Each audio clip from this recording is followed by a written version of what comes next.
Hi everyone, I'm the plant propagator and welcome to my channel.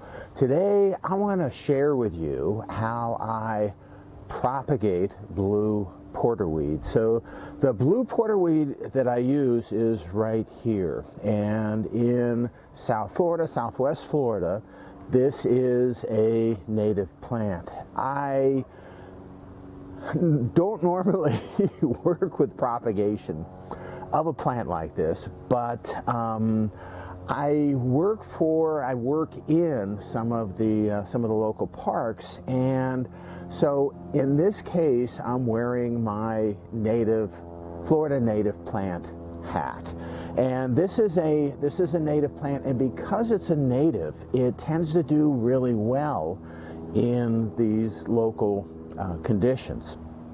The native, there's lots of different types of porterweed, and this is like I said, this is the native one that I work in, and I could propagate this and plant it anywhere. I've had plants like this that they under drought conditions, it tends to get hot and dry here certain times of the year, and I've seen these plants just completely wilted, but the second we get a little bit of rain, it just springs back. So this is an incredibly drought tolerant plant. It's got little tiny blue flowers on it. The plant it's very low growing, so the native plant only grows maybe around a foot tall, maybe a couple of feet. If you see a blue porterweed that is 3 to 5 feet tall, it's not a native, and it may actually be, it's a different species, and it may actually be an invasive porterweed. So this is the native porterweed that I'm required to grow, and I propagate this and distribute this into a park and into an area that I'm affiliated with. So again, the native plant is what I have been focusing on.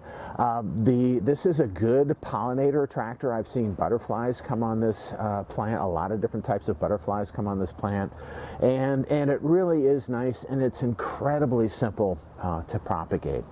The other thing is, this is blue porterweed. So there are some non-native blue porterweeds that you can, the main difference in when you look at it is they get very tall.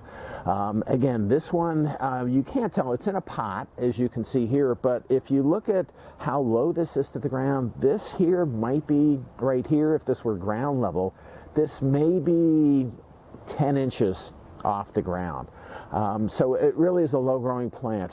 This comes in, you can buy this in white, in red, and many of the nurseries and plant shops that you buy these at, they'll sell these big plants. And I was actually looking this morning on some of the native plant sellers list, and they put there's a little note in there saying that, oops, they sold the tall one, the non-native, the invasive one, they sold it as the native. So just be careful. These are going to be really low growing. Now the invasive ones will certainly, as you might imagine, they will do well, but it's not a native. And again, the area where I'm allowed to plant, they're very strict on which plants I can propagate and place back out in that area. Okay, let's talk a little bit more about this plant. It's called porterweed. I'll put the Latin name up on the screen. I don't even know it offhand, but if you're one of those people that likes to impress people with being able to name all of the Latin names for the plants, it's on the screen now. I like to call it porterweed because that's what it is. I also recently found out, it was interesting, why it's named porterweed. Well, the parts of this plant, and I don't recommend this, but they say that the parts of the plants are edible. The flowers are supposed to taste like mushrooms. I'm not going to eat them.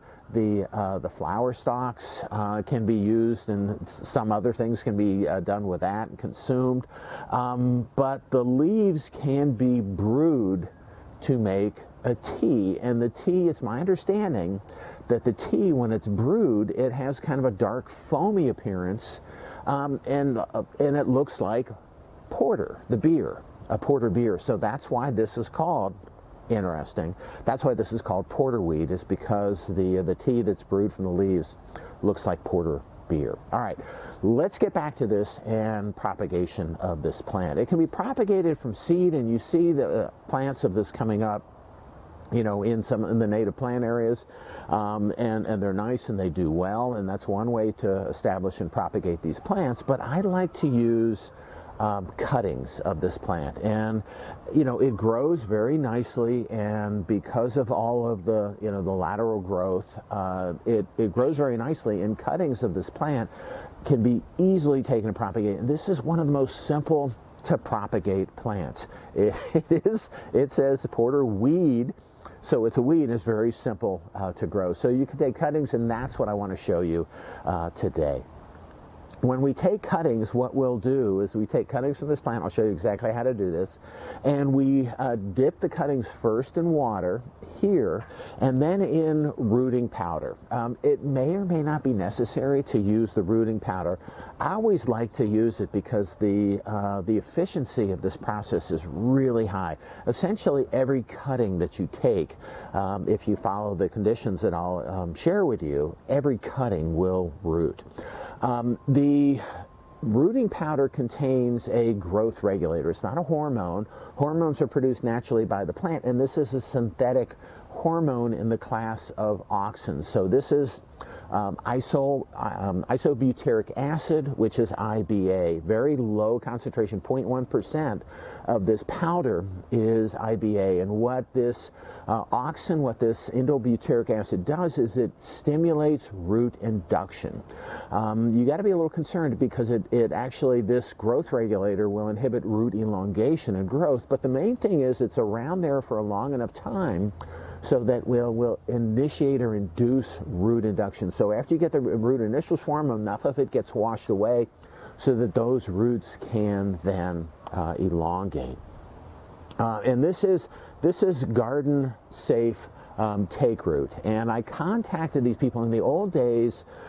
People were concerned about rotting of their cuttings. In the old days, they used to include fungicide in here, and I contacted the garden safe people, and they told me that there's no fungicides in here. This is just very low levels of this plant growth regulator, and then the inert ingredients, 99.9%, are a powder that you can see and that sticks to the roots. But again, what happens is it sticks around a little while, and then over time it's washed away. All right, so how do you do this? How do you propagate the porterweed? All right, so I have, the first thing to do is I propagate and I grow in soil in pots. The soil that I use is Miracle Grow Moisture Control potting mix, and this is the best potting mix that you can use for rooting of cuttings. It is a synthetic potting mix. It contains, you can see in the mix, it contains you know, perlite and probably peat moss and other types of compounds. The other thing that's in here, and it's called moisture control because there are little water absorbing particles that are in there. So it's very difficult to overwater or underwater. I find that when I use this, I can get this soil really wet, and it's still, the cuttings don't rot for the most part. It's a really good soil mix that kind of minimizes or reduces rotting. And I haven't, with the last batch of porterweed that I propagated, I had 100% rooting of that. So this is a great potting mix. It's a little bit more expensive, but man, oh man, it's worth the money to buy this. And I do recommend the Miracle Grow brand. There are other brands that are out there, and you can try those and let me know how it goes, and that's fine. There are people that just use soil, you know, from the ground, and again, you should be concerned about what is in that soil. My area, I have a lot of root knot nematodes that are native in my soil, and that's not good, but there's other pathogens and everything that are out there. This is just a good potting mix to use. All right, so the first thing that I do with my potting mix before I even add the cuttings to it is I water it. And it comes, when you buy it, it comes with some, there's a little bit of moisture in here. So I water this pretty thoroughly to make sure that it is it's wet before I even put the cuttings in here. All right, so I'm watering it. You can't see what I'm doing, I'm sorry. You water this, and you water it enough so that the water, excess water drains out of the bottom. And again, you can do this with this potting mix. What it does is the moisture retentive particles that are in here absorb a little bit of the water again, so it's really hard to underwater or overwater these things. All right, so what do you do? What kind of cuttings do you take? And this is, you can take cuttings from a plant that's growing just out of doors. I have a mother plant that's right here that I use for my cuttings, and this works for me fairly effectively. The best cutting to take is a young cutting, and there's a lot of old cuttings with these are old flower spikes that come out of it, and for what we're trying to do,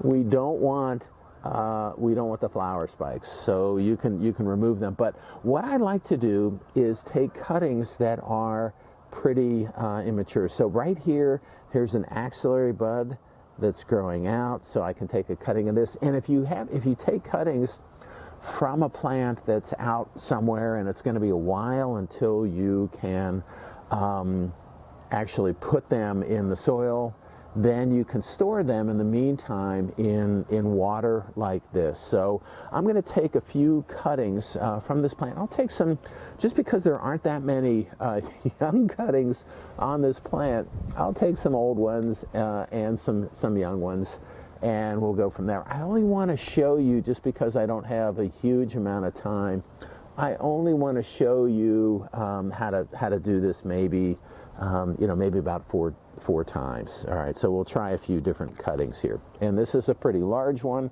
so we'll do that. And let me see. And I'm being, as you can probably tell, I'm being pretty selective when I make these cuttings. All right, so we've got these 4 cuttings. And again, you don't normally need to, if I was just to put this in here fresh, I don't normally need to do this. But I'm doing this because if you're taking these cuttings from the field or somewhere else, you can put them in water like this. If it's not absolutely necessary, these guys are brutes. They are really, really, it's really easy to do this. So here's one of the cuttings right here. And the first thing that what I do with a cutting like this is I remove the flower stalk. Okay, so then I've got this thing left. And then the other thing that I do, when you make cuttings, this is going to be stressed a bit. So what you have to do is remove most of the leaves. And what I do, I should mention also that when I prepare these cuttings, I like to have a node, and that's where the leaves were attached, and that's where new shoots will grow out of. I like to have that included, but it's not necessary. The roots will grow out of anything. So this is my propagule. This is my cutting, and there are 4 small leaves on this. It might be a bit much, but I think it's okay. Okay, what I do. So this is my pre-moistened potting mix right here, and I'll just put a few holes. Just 2 holes in here that I'll place my cuttings into. The next thing is I dip the cutting again in water, and then I open up my rooting powder, and this is a white powder. And then I dip my cutting in the powder, I blot off the excess powder, and then what I hope you can see is that there is white rooting powder that is stuck to this cutting. And then it simply goes in the soil here. All right, so let's do this again. This is another fairly large cutting, and I'm using this instrument to remove the flower because if I were just to, sometimes you can just kind of pull things off like what I'm doing here with the leaves, but if I were to do that, I don't know how I don't know what kind of damage I'll do. So again, what I did is I dipped in water, then the rooting powder, then I have my hole, and I'll place this thing in the hole and just kind of tamp the soil around this. At the end of this, I'll water it again, but let me do another one and I won't talk, and we'll just do the same thing 2 more times.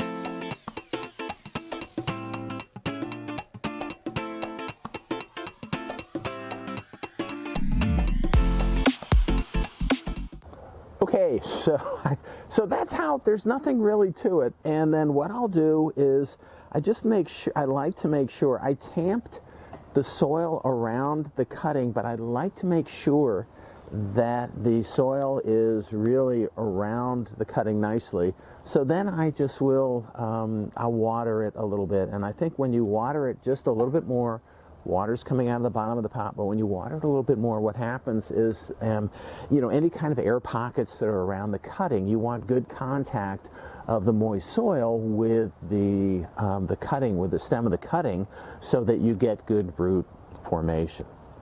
Okay, so these guys are like this. If you're in a really dry environment, you can put these in a kind of a sealed container to maintain high humidity, or you can put a plastic bag over the top and attach it with a rubber band to kind of maintain high humidity. Again, the reason that you remove the leaves is that the water evaporates from the leaves and you don't want to dry out the cutting. I try to remove the leaves and then also maintain high humidity. Here in Southwest Florida, there is high humidity just in the air, so I never put a bag over anything that I'm propagating and that I'm making cuttings on. But if you're in if you're inside, if you're in a home environment and it's really dry, you probably should put either a bag over the top of it or put it in a container that has a lid on it. So I should also mention that the process of water evaporating from the leaves is called transpiration, and it's perfectly natural. It's how the plant is normally taking water up and nutrients up into the plant itself. As the water evaporates, it draws other components from the soil through the roots, which means all the the minerals and nutrients that are in the soil. That's how they get pulled up into the plant. That's part of the process for how those minerals and nutrients get pulled up in the plant, is through the evaporation of water from the leaves, a process called transpiration. Okay, back to this stuff. So I've got these two that are ready to go, and they're all good. What I want to show you is what to expect and what will happen. So I made a few cuttings from the same plant a while, I think it was maybe about a month and a half ago. And this is what has happened with these plants. It's been a little bit cooler here, so if it's warmer, you're going to see a lot of growth. These plants can tolerate really good heat. 90, 95, that they wilt, but they can tolerate it. And it's been a little cool here in Southwest Florida, so the growth on these plants hasn't been very, very much.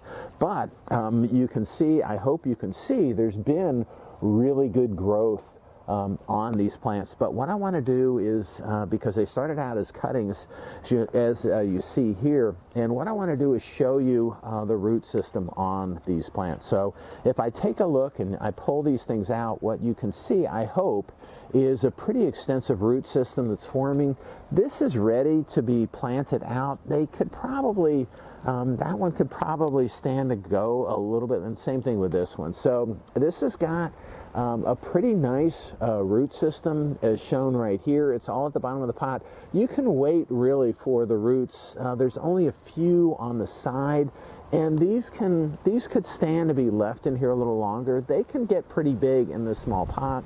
These small pots are pretty wet, so the plants are not too big, and they could stay in here a little bit longer, or they can be planted outside. The other thing that I wanted to share with you is that this potting mix here is good for just rooting of the plants, but it's also really good for survival. So these things, when I plant them out, the soil around here, and especially the area that I'm planting, is very sandy. And what happens is it's really nice to have a potting mix that contains moisture control, that absorbs the water and then releases it slowly.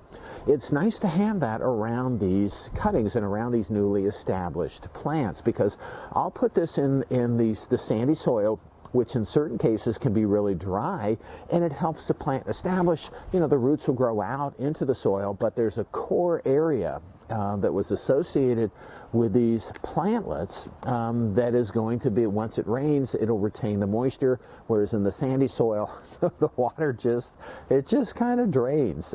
So it's really good for initial establishment of these cuttings, but also the efficiency of transplanting to the final home is also really good if this soil mix is utilized. All right, that's all I have for today. I hope you enjoyed my video. If you did and you want to keep on seeing them, it would help me out if you could click on like, share, and subscribe to my channel if you're not already a subscriber. All right, so I hope you enjoyed propagation of the native blue porterweed. All right, and happy propagating.